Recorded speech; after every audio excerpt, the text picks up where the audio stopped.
Spanish masterpiece মানি হাইস্টের দ্বিতীয় এপিসোডে ঢুকলে মনে হয় যেন প্ল্যানিং আর টুইস্টের এক একাডেমিতে ঢুকে পড়েছি। আগের এপিসোডে রয়্যাল মিন্টে ঢুকেই টোকিও ও রিও মিলে যে ভুল করে ফেলেছিল, এবার তার মাসুল গুনতে হচ্ছে পুরো টিমকে। এমআরভি রিভিউতে আপনাকে স্বাগতম। আজকে আমরা কথা বলবো বিশ্বের সবচেয়ে জনপ্রিয় সিরিজ মানি হাইস্ট এর সিজন 1 এর দ্বিতীয় এপিসোড নিয়ে। পুরো ভিডিও জুড়ে থাকবে এক্সপ্লেইন, পরিকল্পনা, বিশ্বাসঘাতকতা, থ্রিল আর চমক। চলুন ঢুকে পড়ি এই দুর্ধর্ষ প্ল্যানের দ্বিতীয় ধাপে।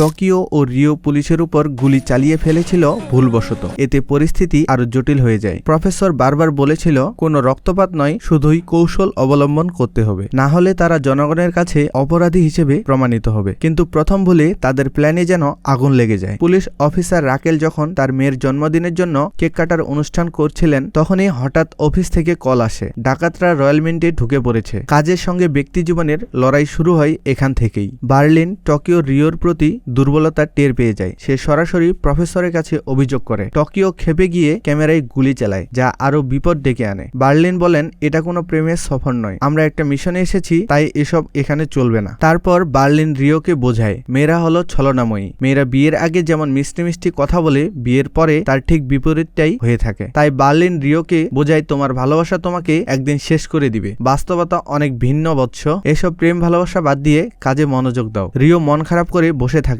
আর মনে পড়ে যায় টোকিওর সাথে রোমান্টিক মুহূর্তগুলো, যেগুলো ট্রেনিং এর সময় কাটিয়েছিল। ফোন কল পেয়ে পুলিশ অফিসার রাকেল রয়্যাল মিন্টের সামনে আসেন এবং ক্যাম্প স্থাপন করেন। এখানেই পুলিশি অভিযান নতুন রূপ নেয়। তারপর দেখা যায় রাকেল খেপে যান যখন দেখেন কর্নেল প্রিয়াটো অভিযান পরিচালনা করতে এসেছেন। তাদের পূর্বেই মতবিরোধ এই তদন্তকে জটিল করে তোলে। রাকেল ও প্রিয়াটোর আগে থেকে একটা ঝামেলা ছিল, যার কারণে রাকেল পছন্দ করেনি তার অভিযানে কেন কর্নেল প্রিয়াটো এসেছে। এরপর পুলিশ ক্যাম্প থেকে ডাকাতদের ফোন দেয়া হয়। ফোন ধরে প্রফেসর। রাকেল তখনও জানে না যার সাথে সে কথা বলছে সেই এই পুরো প্ল্যানের মাস্টারমাইন্ড। একটি ফ্ল্যাশব্যাকে দেখা যায় ডাকাত দল ট্রেনিং করছে এবং টাকাগুলো কিভাবে খরচ করবে তা নিয়ে আলোচনা করছে। এই সময় ডেনভার তার বাবাকে বলে, এই ডাকাতের টাকা দিয়ে আমি তোমার জন্য নতুন ফুসফুস কিনে দেব। সিগারেট আর মদ খেয়ে তো ফুসফুস নষ্ট করে ফেলেছ। এ কথা শুনে সবাই হাসতে থাকে। তাদের মধ্যে একজন বলে, ফুসফুস কি কিনতে পাওয়া যায় নাকি? ডেনভার বলে, মানুষের কিডনি যেমন অন্যজনের কাছ থেকে কিনতে পাওয়া যায়, ফুসফুসও পাওয়া যাবে যদি যথেষ্ট পরিমাণে টাকা থাকে। তারপর সে তার বিখ্যাত হাসিটা দেয়। মূলত ডেনভার এসব মজার ছলে বলতেছিল। এরপর দেখা যায় তাদের এক একজনের ইচ্ছা এক এক রকম। কেউ আইল্যান্ড কিনতে চায়, কেউ বা লুট করা টাকা দিয়ে মদের কারখানা বানাতে চায়, যেন নিজের মতো করে মদ খেতে পারে। ঘটনা আবার চলে আসে বর্তমান সময়ে। বার্লিন হোস্টেসদের চোখের উপরে দেয়া কালো কাপড় সরাতে বলে এবং সবাইকে ঠিক তাদের নিজেদের মতো পোশাক পরতে বলে। এই সময় আর্থুরো অর্থাৎ রয়্যাল মিন্টের ডিরেক্টর বলেন, এখানে কিছু অসুস্থ মানুষ এবং প্রেগনেন্ট মহিলা আছে, তাদেরকে যদি ছেড়ে দেওয়া হয় তাহলে অনেক ভালো হয়। এসব শুনে বার্লিন রেগে গিয়ে ডেনভারকে এসবের দায়িত্ব দেয়। ডেনভার একটা নকল বন্দুক আর্থুরোকে দিয়ে বলে যেন সে ডেনভারকে গুলি করে, আর যদি সে গুলি করতে না পারে তাহলে উল্টো ডেনভার আর্থুরোকে গুলি করে মেরে দিবে। আর্থুরো প্রথমে রাজি না হলেও যখন ডেনভার কাউন্টডাউন শুরু করে দেয়, তারপর আর্থুরো বাধ্য হয়ে ডেনভারের উপর গুলি চালাতে চেষ্টা করে, কিন্তু দেখা যায় সেটা আসল বন্দুক না, এটা ছিল একটা নকল বন্দুক। তারপর ডেনভার সবাইকে বলে, তোমাদের সবাইকে আমাদের মতো অস্ত্র দেওয়া হবে, কিন্তু সেটা হবে নকল অস্ত্র। অর্থাৎ তাদের এই কাজের মূল উদ্দেশ্য ছিল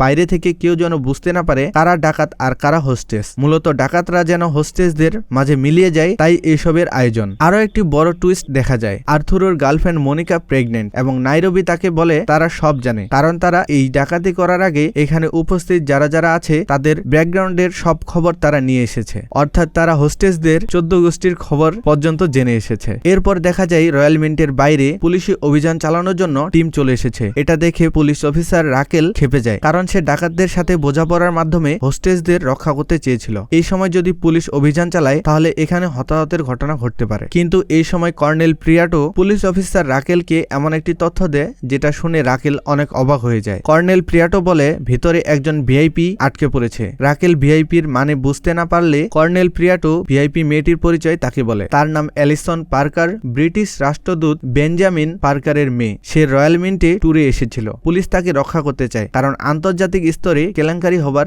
ঝুঁকি ছিল যদি এই ভিআইপি মেয়েটির কোনো কিছু হয়ে যায়। কিন্তু প্রফেসর তো সব জানতেন, আগে থেকে প্ল্যান করেছিলেন। ভিআইপি মেয়েটিকে হোস্টেজদের মধ্যে রেখেছিলেন যাতে পুলিশ ভুল সিদ্ধান্ত নেয়। পুলিশ মনে করেছিল ডাকাতরা হয়তো ভিআইপি মেয়েটির কথা জানে না। পুলিশ রয়্যাল মিন্টের চারপাশে ঘিরে ফেলে। তাদের টিম প্রস্তুত ভিতরে ঢোকার জন্য এবং তারা একটা দরজা ফুটো করে সেখান দিয়ে ক্যামেরা ঢুকিয়ে ভিতরের অবস্থা পর্যবেক্ষণ করে। তারা দেখে এখানে কে ডাকাত কে হোস্টেজ বোঝা মুশকিল, কারণ সবাই একই পোশাক পরেছে এবং সবার হাতে বন্দুক ছিল। কিন্তু ঠিক তখনই ভিআইপি মেয়েটিকে দিয়ে প্রফেসর মিডিয়াতে ফোন করিয়ে দেয়, যেটা লাইভ নিউজ হচ্ছিল। সে বলে ডাকাতদের মতো আমাদেরও পোশাক ও মাস্ক পরানো হয়েছে, আমাদেরকেও অস্ত্র ধরিয়ে দেওয়া হয়েছে। এতে পুলিশ বিভ্রান্ত হয়, কেউ বুঝতে পারছে না আসলে ডাকাতকে হোস্টেজকে। মেয়েটির কল মিডিয়াতে চলে যাওয়ায় পুলিশ পিছু হটে, কারণ তারা যদি ভেতরে ঢুকে আর কোনো হোস্টেজ মরে যায় তবে পুলিশের উপর দোষ আসবে। এটা দেখে প্রফেসর হাফ ছেড়ে বাঁচে, কারণ এ যাত্রায় তারা বেঁচে গেল। পুলিশ অফিসার রাকেল কর্নেল প্রিয়াটোকে বলে, তুমি যেহেতু এই টিমকে ভেতরে যাওয়ার জন্য